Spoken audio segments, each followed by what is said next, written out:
Alors, mes amis, on débute une nouvelle année. Vous savez que ce n'est pas qu'une succession du temps,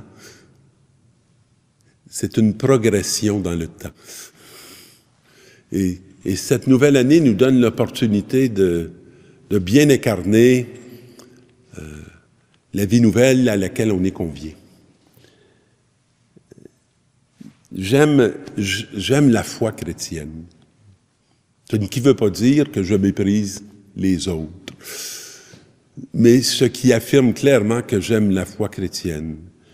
J'aime l'avoir reçue de la tradition catholique, qui m'a mis en lien avec les traditions aussi d'Orient, puis qui m'a ouvert à une universalité qui me semble très importante pour le temps dans lequel nous vivons, puisque toutes les nations se rapprochent et se croisent dans ce monde qui vient d'avoir un repos sur les voyages, mais qui n'en est pas moins habité de beaucoup de migrants.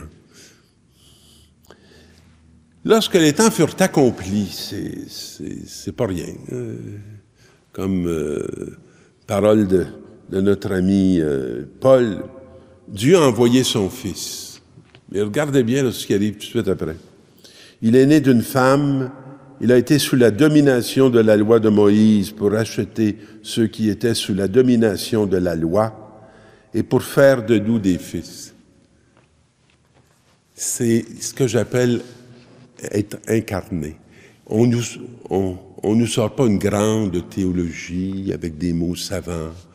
Non, on nous la décrit dans des réalités très concrètes qui appartiennent à l'histoire de chacun de nous.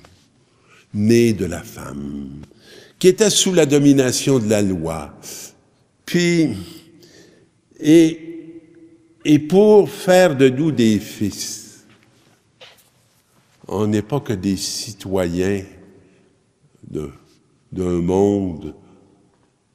On n'appartient pas à une laïcité, on appartient à une filiation. Alors, et voici la preuve que vous êtes des fils envoyés par Dieu. L'esprit de son Fils est dans nos cœurs. Les amis, est-ce qu'on a du souffle ou on n'en a pas? Si on manque de souffle, là, c'est parce qu'on n'est pas bien branché.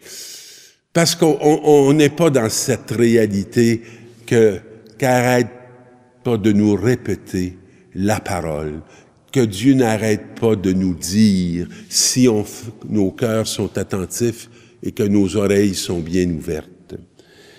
Et il crie vers le Père en l'appelant Abba. Un jour, il y en a qui sur leur téléphone, ils calculent le nombre de pas qu'ils font dans une journée.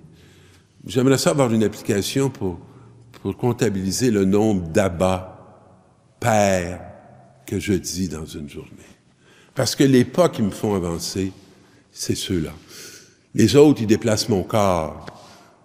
Mais d'appeler constamment le Père enracine constamment dans ma réalité une attitude de filiation et me fait recevoir en abondance ce souffle qui est souvent coupé par les tristesses d'un monde qui s'éteint, alors que lui, il est là pour qu'il s'allume.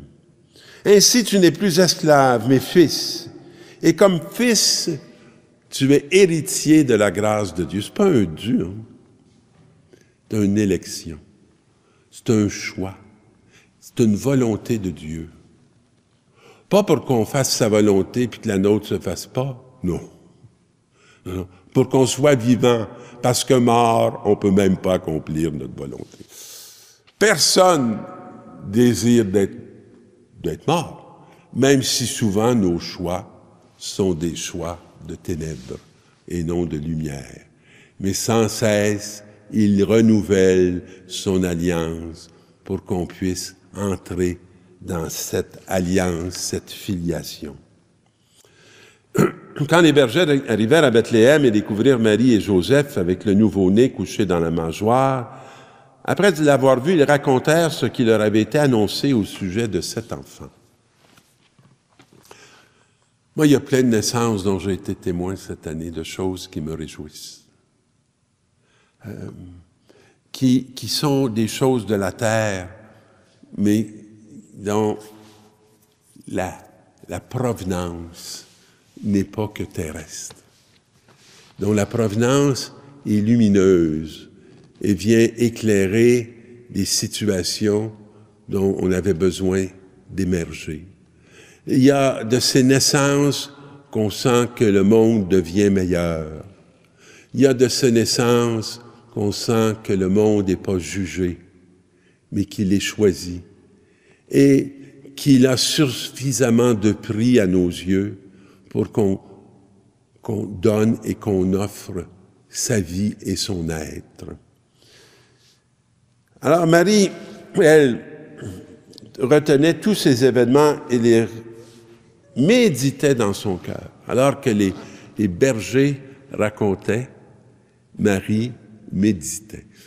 Deux attitudes fondamentales pour qu'une vie intérieure puisse se développer. Être capable d'entendre les merveilles qui nous sont témoignées et d'être capable dans notre cœur de les méditer et de méditer quelles sont les merveilles que nous sommes appelés à porter et à offrir. Les bergers repartirent, glorifiant Dieu. Ils louaient pour tout ce qu'ils avaient entendu et vu. Deux sens tellement importants. Pour ce qu'ils avaient entendu et vu. Et un croyant, c'est quelqu'un qui entend et qui voit. C'est aussi quelqu'un qui proclame la bonne parole. Quand fut arrivé le 8e jour, celui de la circoncision, ils vont s'inscrire dans la loi de Moïse, puis l'enfant va recevoir le nom de Jésus, le nom que l'ange lui avait donné avant sa conception. Jésus qui signifie le Sauveur. Dieu sauve. Dieu m'a sauvé plus d'une fois cette année. Il va me sauver plus d'une fois dans cette année qui vient. Et de par son salut, je peux espérer de connaître la joie et de vivre dans son espérance. Et l'autre texte qui nous est proposé aujourd'hui, qui vient de Moïse. On ne méprise pas la loi de Moïse, on y revient constamment dans la parole. Mais il faut être capable de la lire avec le souffle de Dieu, avec son esprit. Voici comment Aaron et ses descendants béniront les fils d'Israël.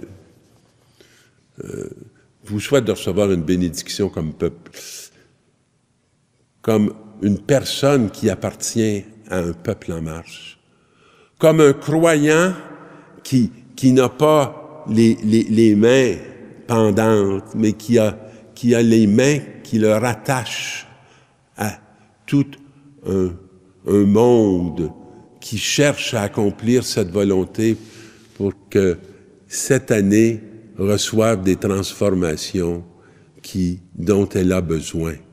Que ce monde se convertisse, se tourne vers Dieu pour qu'on s'éloigne de la violence, qu'on s'éloigne de la haine, du mépris, du jugement, pour qu'on fasse toutes choses nouvelles.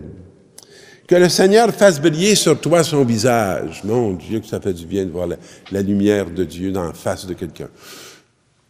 J'espère que les métros vont devenir rayonnants, parce que c'est pas toujours très rassurant de voir toute cette absence de communication, de présence. Hein?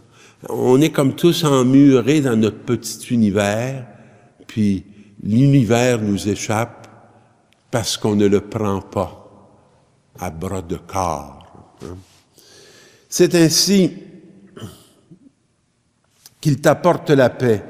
C'est ainsi que mon nom sera prononcé sur les fils d'Israël, et moi je les bénirai. Alors, chaque année, je demande souvent une personne nouvelle depuis que mon père est rendu au ciel, de me signifier ce que j'avais l'habitude en début d'année de recevoir de mon père. Et c'est très agréable de pouvoir identifier quelqu'un qui peut nous faire la grâce de la bénédiction. Alors, je vous invite à être attentif et à voir à qui vous allez pouvoir demander de vous signifier cette bénédiction. Je crois bien cette année que je vais la demander à mon fils Claude, qui est rendu bientôt à 51 ans et qui va me la donner avec un sourire et une joie qui va probablement remplir toute mon année qui vient. Une bonne année.